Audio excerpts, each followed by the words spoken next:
আচ্ছা, এই যে আজকে ১লা আগস্ট দুপুরের দিকে ৬ সমন্বয়ককে ডিবি থেকে মুক্তি দেওয়া হয়েছে, ভালো কথা।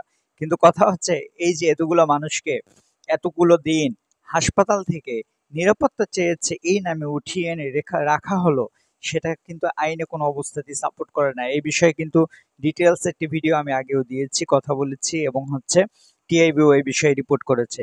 কিন্তু কথা হচ্ছে, এই যে ছেড়ে দিয়েছে এখন আমরা অনেক খুশি, ৬ সমন্বয়কে মুক্তি দেওয়া হয়েছে। কিন্তু একটা জিনিস আপনারা কল্পনা করুন, একটা স্বাধীন বাংলাদেশ, স্বাধীন দেশ, যেখানে আইন আছে, সংবিধান আছে, সবকিছু আছে, যেখানে এত, এত, এত গুণী মানুষ আছে। এমন একটা দেশে কিভাবে বাংলাদেশের সবচেয়ে বড় ইউনিভার্সিটি গুলোর স্টুডেন্ট, যারা যাদেরকে একবার ধরে নিয়ে যাওয়ার পরে তারা সেখানে থাকার কারণে অসুস্থ হয়েছিল। কেন অসুস্থ হয়েছে? পুলিশ ধরে নিয়ে গেলে মানুষ অসুস্থ কেন হবে? সেই অসুস্থতার কারণে তারা গণস্বাস্থ্য কেন্দ্রে হসপিটালে ছিল। সেখান থেকে তুলে নেওয়া আনা হয়েছে। সেই তুলে কিভাবে এনেছে সেটাও মিডিয়ায় বলেছে। যে তাদেরকে জোর করে আনা হয়েছে।